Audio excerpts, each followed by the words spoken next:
Hello, everybody. This is David Scott Myers, aka the Red Wizard, and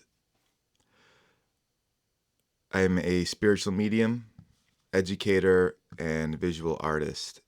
And I want to talk today about me, who I am, or at least the illusion of me, who I appear to be, what my story is on this current incarnation, as they say.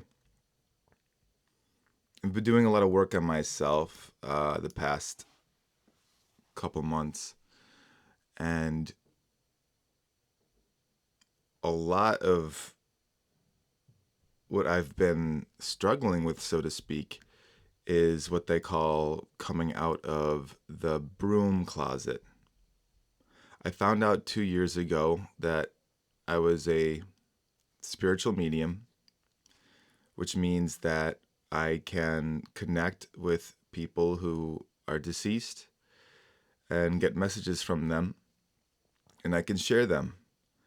Um, what was shocking to me personally was, even though I was always interested in spirituality and I'm somewhat of a self proclaimed hippie, I never believed in mediumship, if that's even a word. So it all came as a big surprise to me. And part of that big surprise was how healing that experience was. And I was not planning on sharing it with anybody, just as I wasn't planning on sharing um, any of my other mystical experiences with anyone, because what I was always taught to be weary of was the ego. My mentors, my teachers come from um, a particular type of Eastern philosophy, a branch of Hinduism called um, Advaita Vedanta. And if you're not familiar with it, is kind of similar to Zen Buddhism. And we know that ego is the enemy, so to speak.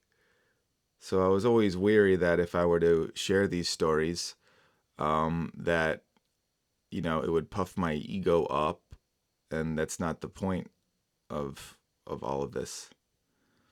But the irony of that, of not sharing my stories, is I was worried about my own ego being harmed by like sharing these stories with people, and then people judging me and thinking I'm like a quack or something like that. So there's ego on the way in, there's ego on the way out. It's a little bit it's totally unavoidable, I guess. So here I am on my YouTube channel that I used to just share how-to videos about art. Now I guess I'm doing how-to videos about spirituality. Um, Ultimately, I learned a lot doing making art, and doing art videos. But spirituality truly is my passion. It's something that I've been interested in at a very early age. The first job I ever wanted to have when I was little, when I was probably 4 or 5 years old, was I wanted to be a priest. And looking back on my life, I was adopted at birth, and I didn't know it, but my entire life I was very much interested in where I came from. Now, somehow through grace, I wasn't so much interested in my genetic heritage or like my nationality, I guess you could call it. I was very much interested in where all of us came from, so to speak. So this is what really got me into spirituality, different religions, mysticism. I didn't just want to know where I came from. I wanted to know where everybody came from. And my whole life, this question was really like baked into my cognition. I didn't know how deeply it was. I'll give you an example. Um, I didn't meet my, I didn't speak to my biological mother until I was, um, I don't know, I can't remember the exact age. Let's say around 35 years old. I'm 40 now. And I spoke with her on the phone in a Wegmans parking lot. Wegmans is a big, giant, overrated grocery store in Western New York. I spoke with her in the parking lot, and ironically, shout out to El Nino. When I was speaking with her for the first time, I felt somebody shaking my car. It was my friend Brian, who was literally humping my car outside. He didn't know I was having this really important conversation. He saw my car and was trolling me. Shout out to El Nino. Yes, the universe, God certainly has a sense of humor, without a doubt. So, anyway, I'm speaking with my biological mother for the first time. We probably speak for an hour while I'm sitting in my car. I go into Wegmans, and while I'm in Wegmans, I'm shopping in like the pasta sauce aisle, and I caught myself um, looking at another person, and I was kind of scanning their face. And I was scanning their face because I didn't know I was doing this, but every time I saw a new person, I would briefly look at them to see if they looked like me. I wanted to know if there was a chance that we were related, if they were my biological mother or father. I had no idea I was doing that. So think of how many times a day, if I was at a store or at a concert or something like that, I would be briefly checking every person I saw to see if I was related. Had no idea I was doing that. So, very much baked into my own personal experience was the desire to know who I was, where I came from. So that's a personal story. And part of what I've come to terms with is that's that was my life, and that set me up to be um I think that ultimately helped me with my superpower. And I mean superpower, not in a literal sense, but that's a big part of my life story and my life experience, and really shaped and molded um, the way that I literally looked at the world. So that was me the first 35 years of my life. Um, so I told you I was very much interested in where I came from and where everyone came from. So in ninth grade, global studies, that's when we first started learning about world religions. I very much became interested in Buddhism, eventually Sufism, and eventually Hinduism. I was very much influenced by the mystical teachings of these different religions. I didn't just want to know what their beliefs were, and still to this day, I have no interest in beliefs whatsoever. And I don't have so much interest in culture, although I do very much love Indian food. That's certainly part of the Hindu culture that I absolutely love. Um, I wanted to know what the extracurricular activities were. I wanted to know what what do these religious practices do to truly go deep, to to alter their consciousness, their perspective. So then now going into college, um, I had this is when more serendipitous things started to happen for me. A big intellectual influence on me was Aldous Huxley. Aldous Huxley is probably most famous for his book Brave New World, which is a quite accurate futuristic dystopia novel. But what he really influenced me on was he was very much interested in mysticism. He wrote The Doors of Perception, which was about like ritual use of psychedelics, going way back to shamanism and stuff like that. But that was my first, and then he was also interested in the common thread that all the religions held, the common philosophical thread, which he termed the perennial philosophy. So he was looking for the deeper ultimate truth within all of the world's major religions. And this was the first introduction to me for like a Western, I guess you could say, academic type who was also very much interested in mysticism. Um, Around that time, when I was probably a sophomore in college, I was studying photography, and one of my first kind of quote unquote major photography assignments um, brought me to a Sikh temple.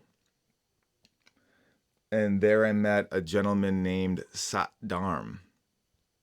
Sat Dharm was a white dude who was very much devoted to Kundalini yoga. Sat Dharm was somewhat of an ex-hippie. He had this super duper long white beard, and he wore a white turban and all white clothes. Sat Dharm looked like, a wizard that could fly around in a magic carpet. My photography assignment was it was a 9/11 thing. This is when, every news outlet still did the 9/11 2 years later kind of story. So I was going around town looking at how different places of worship were commemorating 9/11. Sat Dharm invited me to photograph his yoga class at the University of Rochester. I was attending RIT, but he would hold yoga classes in this place of worship at the University of Rochester. And so I went to visit him with my camera, and this was a big aha moment for me because I was watching Sat Dharm practice his Kriya, which is where he would sit on his heels and raise both of his hands straight up in the air and do some pretty intense breath work. And there I noticed that Sat Dharm was experiencing an altered state of consciousness because I naively thought that during his Kriya yoga that he was falling asleep, but I realized that you can't fall asleep sitting on your heels with, your head like, in your armpit with your arms stretched straight up. I noticed that he was, I guess, again naively when I was probably only 19 years old, I thought he was like getting high or something like that. Like this, he's not experiencing. He's having a different experience. Let's just put it that way. So that definitely was a big eye-opening moment for me, and I started practicing Kundalini yoga in college. And around that time, practicing Kundalini yoga and reading Huxley, I decided for myself, careful what you wish for, I decided for myself that if God was real, I could not believe God was real unless I were to see God with my own eyes. So the science of yoga and the kind of the academic vigor of Huxley combined, um, influenced me to say to myself, I wouldn't believe in God unless I could empirically experience God for myself.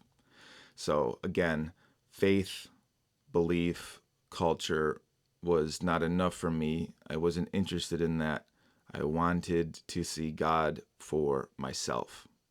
I wanted to experience for myself these profound mystical experiences that these yogis and saints and intellectuals would report.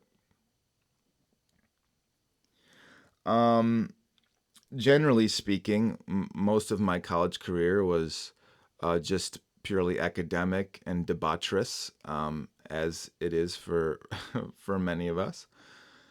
And this leads me to my, I guess I'll skip to my next encounter of a teacher. So I got super into Sufism. I loved how devoted Sufis were to their practice and how regular their prayer practice was and stuff. I knew in my own personal development that I wanted to have some kind of rigorous spiritual practice with prayer and meditation and stuff like that. So that's what I began searching for. I didn't want to be learning in books anymore. I moved to Miami, Florida, and this is such a cool story. One day, I was walking my dog Reba at Biscayne Bay. I lived a few blocks away from Biscayne Bay, and I was staring up at the moon, and I asked God, I said, when will you show yourself to me? When will I be fortunate enough to see you?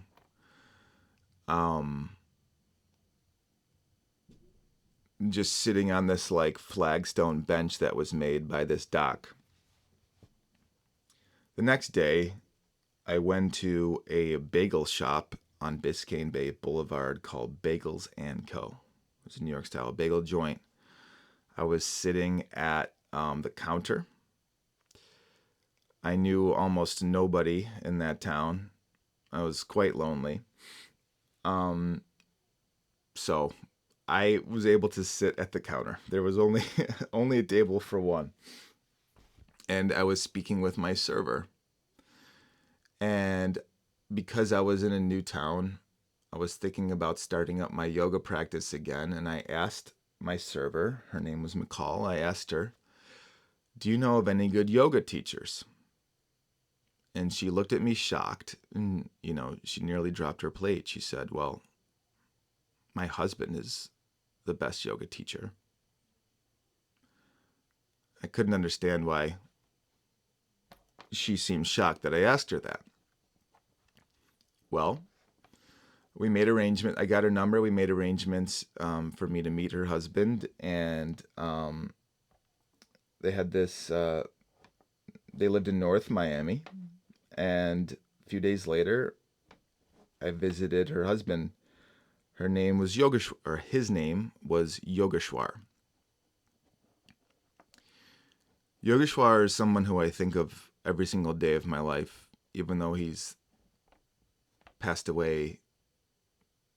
I haven't done the math. Could be close to, it's at least 10 years now. I met Yogeshwar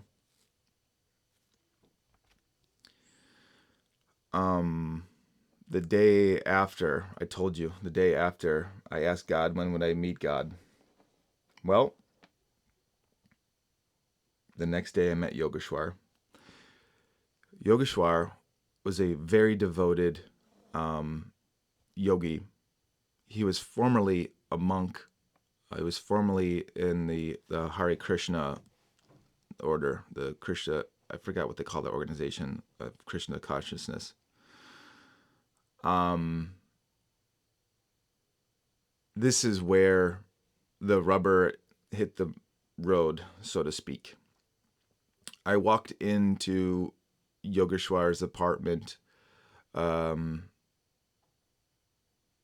a 21-year-old, 22-year-old guy interested in spirituality. I got what I wished for. Um, Yogeshwar really introduced me and shaped me into um, a true yogi, as they say. Now, yoga is a term that's kind of been butchered in the West because when we think of yoga, we think of tight pants and yoga mats and stretching and exercise. Um, Yoga traditionally doesn't just mean that. That's just a small portion of yoga. Yoga is a devotional, a hundreds of year old, Hindu practice of different devotional techniques to become one with God. And that's what Yogeshwar taught me about. And a lot of what I talk about um, on this podcast or in my videos is me sharing what Yogeshwar taught me. But even though he taught me, I had to learn it for myself. Um, I know in the future, there's whole episodes of this podcast that I could do just talking about the stuff that Yogeshwar taught me. But meeting Yogeshwar was like getting strapped into the rocket ship and blasting off. I guess in this moment right now, I'm having trouble putting into words, articulating just how influential Yogeshwar is in my life. Um, Let me just give you one quick example of, let's just call it, for lack of a better term, Yogeshwar's power. Yogeshwar, like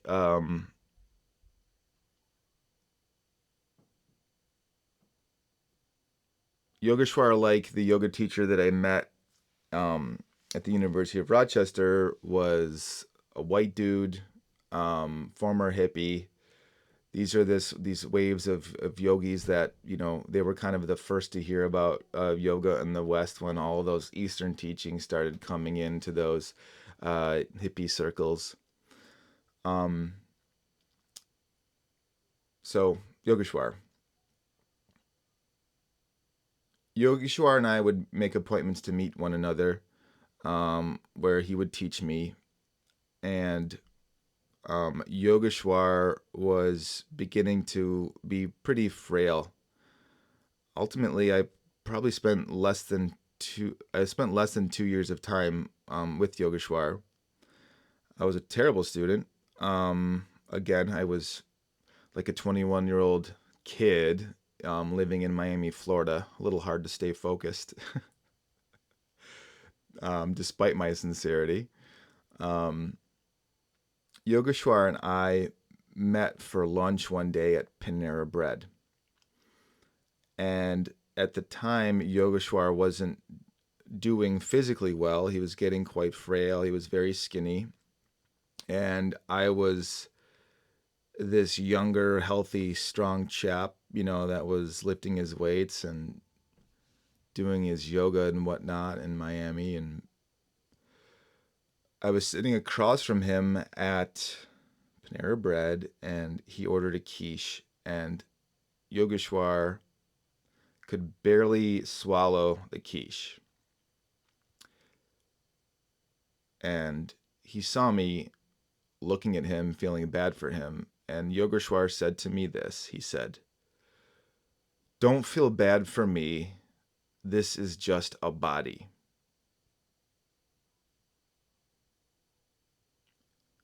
About 2 days later, Yogeshwar passed away. We didn't know it, but Yogeshwar was knocking on death's door. He had cancer. And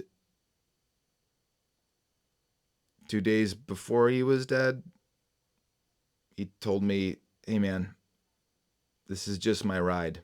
Don't worry about it." Pretty powerful stuff. So, right there, to me, is proof that Yogeshwar was a man who realized down to his core that he was not his body, he was not his mind, he was spirit, he was one with God.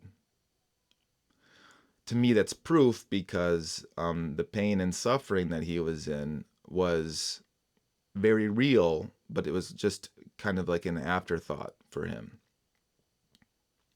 That is power, my friends. That is connection with spirit. So from the age of 22 to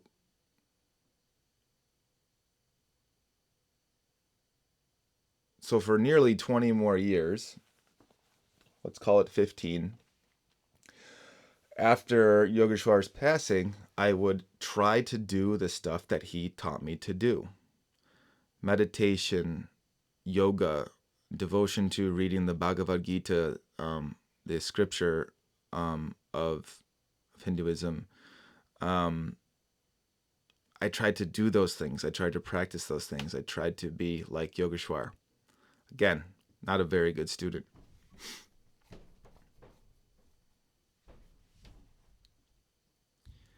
Then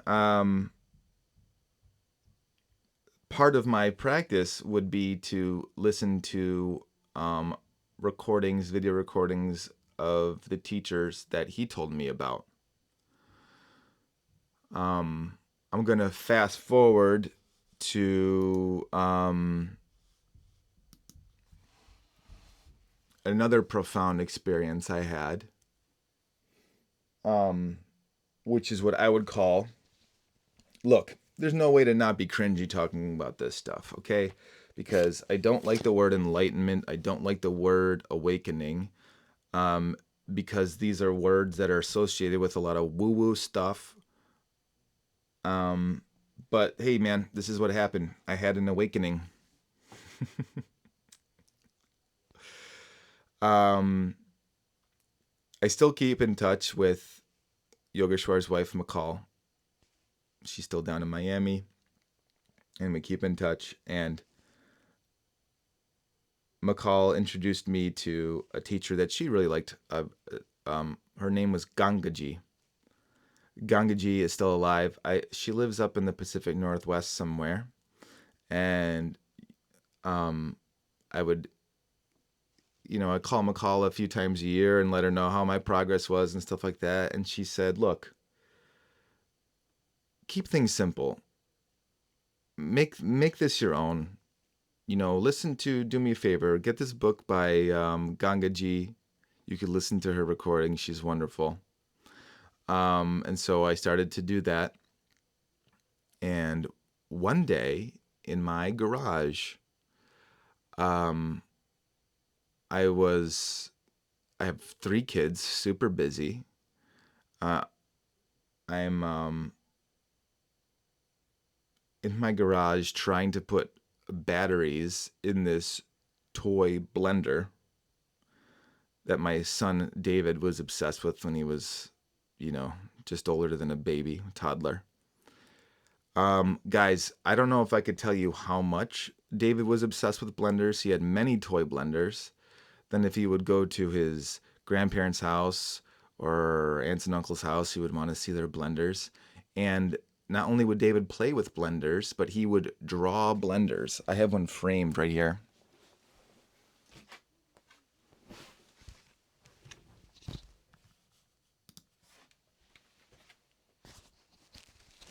David would draw dozens and dozens of blenders. When he was at school, if you gave him a pen and paper and just let him cut loose, he would draw blenders for like an hour. I had this framed because this was a sign that was coming. I didn't know I didn't know what was coming. So here I am trying to put a battery in this blender that I knew was just going to drive me crazy, because what does a toy blender do? All it does is make fake blender noises or fake blend things. This was during COVID, so everyone was at their wits' end. I was at my wits' end. I'm listening to Gangaji tell me the same lessons that Yogeshwar told me years ago, and I've been doing this for years and years and years. And I thought to myself, like, I just don't get it. What am I doing? I've been listening to these lessons for so long. I don't get it. Then I got this tiny little screwdriver, and I'm trying to get, it's like in the middle of winter in my garage. It's not heated. I'm freezing my ass off. I'm trying to get this screw out of this toy, basically to put batteries into this thing that's going to make me even more crazy. So I'm saying I just can't, I don't get it. I'm saying I don't get it to Gangaji. It's in my earbuds in the garage.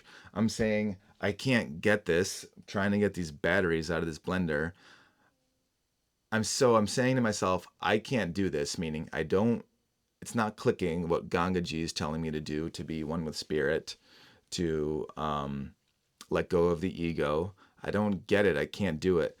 I can't do it. I can't do it. I can't get the screw out of the bottom of this fake thing, this fake blender. And I'm also saying I can't do this, meaning like I've got so much going on in my life. I'm so stressed out. It's COVID. I've got 3 kids driving me crazy. And I didn't know it, but I said to myself, I can't do this. And I didn't know it, but I completely let go.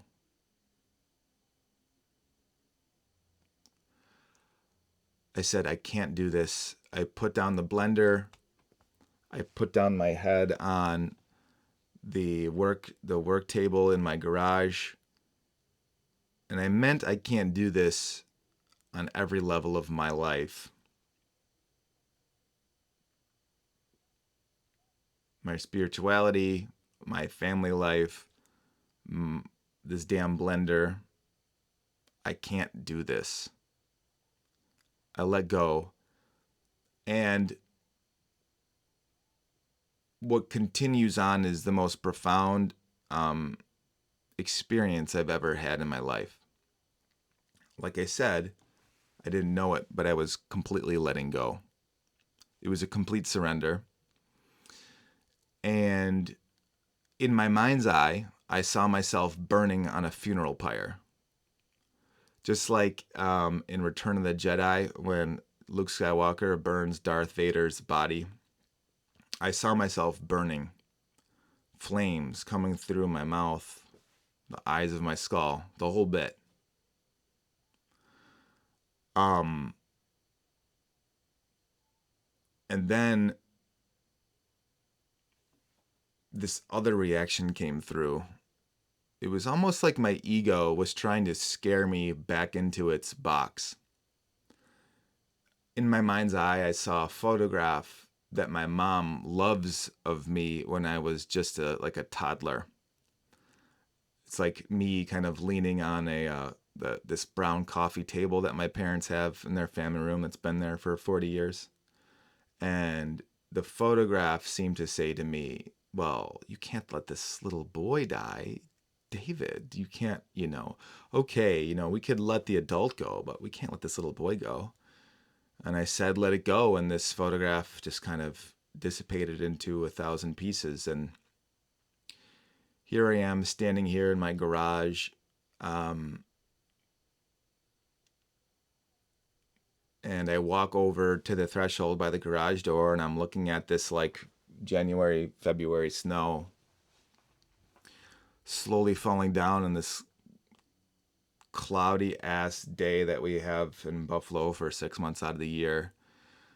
And it was there that I had this fundamental shift where I realized, like Yogeshwar had, that I am not my body, I am not my mind, I am consciousness.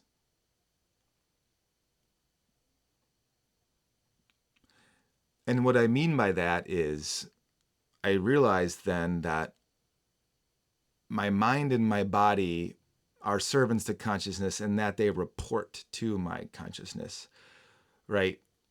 Before that moment, I thought I was my thoughts. I thought that I was my mind, and I thought that all I was basically an amalgam, a conglomeration of experiences and thoughts, and that's who I was. But that awakening that surrender was a shock to the system, and it was there that I had this fundamental shift in perspective, which is the goal of all of these mystic traditions that I was studying for most of my life. So I reached the goal. And how did I do that? It was by surrendering and realizing that I could not approach it intellectually. Pretty neat. So that was about 4 years ago now.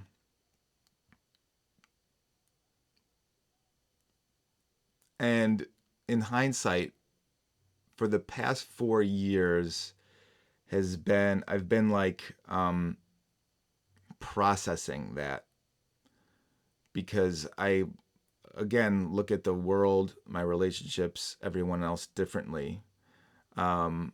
I'll share with you a little bit more about what that mystical experience was like, because after that, I was on cloud nine, so to speak, for about 2 or 3 weeks. I was experiencing things that up until then I had only read about. Okay. So, like, I think later that day, after my awakening in the garage, I went to Dash's, which is a small grocery store down the street from me. And when I was at Dash's, excuse me,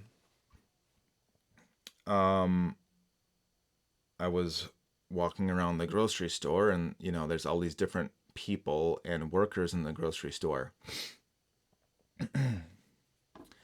Old people, young people, and visually I could tell that I was looking at different people.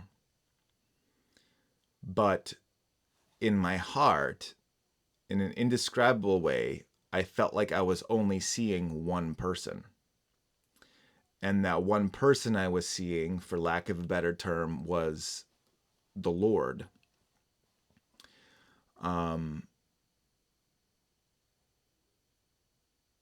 For those of you who are Christian, it was like, despite who I was looking at, whether they were a man or a woman, I was seeing Christ in their eyes. If you are more of an Eastern person, it was like when I was looking in people's eyes, I was seeing Siva or Krishna. It was there that I saw that all of us are just one being with different clothes on, interacting with one another. So in my garage, I saw that I was consciousness first and foremost, and my mind and body were these kind of secondary, illusory things that I was clothed in.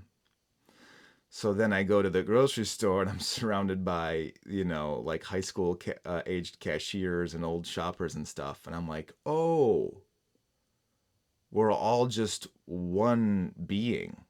We're all just God interacting with itself. Pretty cool stuff.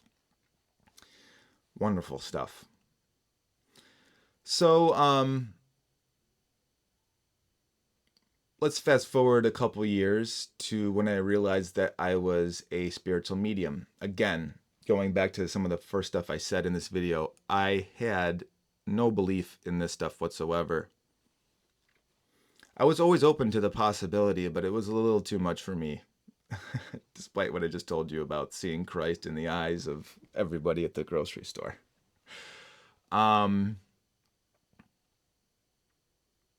ironically, even though I'm a very outgoing person, it in my life it's been very difficult for me to talk about things that are important to me. Right? I could be very outgoing, but sometimes when I really needed to speak about things that were very heartfelt or important to me, I was am and still am quite shy of that stuff. So I had to have a difficult conversation at work. The conversation I had to have was about setting boundaries with someone, and this conversation I had to have probably would have been very easy for very many people. People, some I'm not good at saying like, "Hey, just so you know, this upset me, and I need you to know this, and like this behavior can't go on anymore." This person didn't do anything bad or anything. It was just like it was a work boundary, and I needed to just say what the hell my expectations were. I like this person very much. This was my own problem that I had to deal with. I had to set a boundary. So I had this conversation. It took everything I had. When I went home, as soon as I had this conversation, about like not 2 hours later, I almost felt like I had the flu. Like I felt like very really sick. I didn't know it, but I was like leveling up or something. It was weird. Get home. I just laid on the bed like you do when you get like when you're getting feel like you're getting sick, and I couldn't sleep because it was probably like 4 o'clock in the afternoon, and I'm laying there, and in my mind's eye, I realize that I'm sitting inside my grandparents' living room. I'm gonna grab a picture real quick.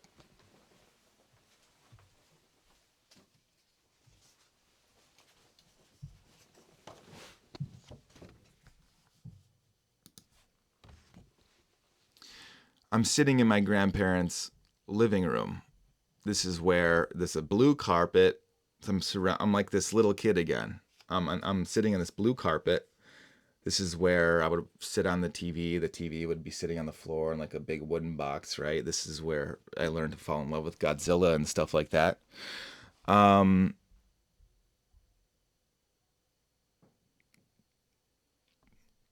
so in my mind's eye, I'm sitting in this familiar living room, and I'm like realizing like this is quite vivid.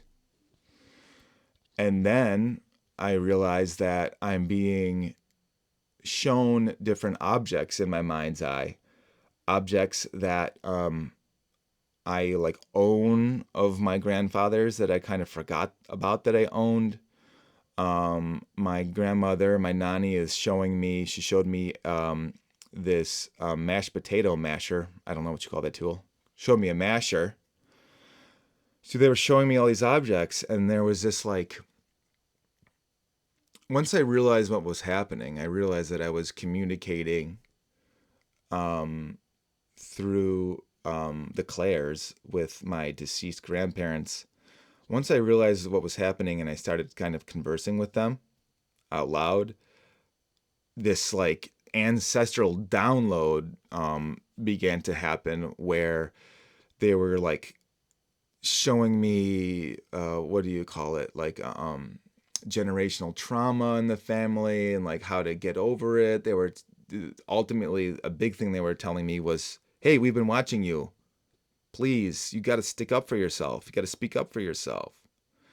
And because that's what they witnessed when I was at work, and that's a lot of what they were telling me about. That's what I needed to know to like kind of personally heal. Was, that's what was holding me back, one of the things that was holding me back.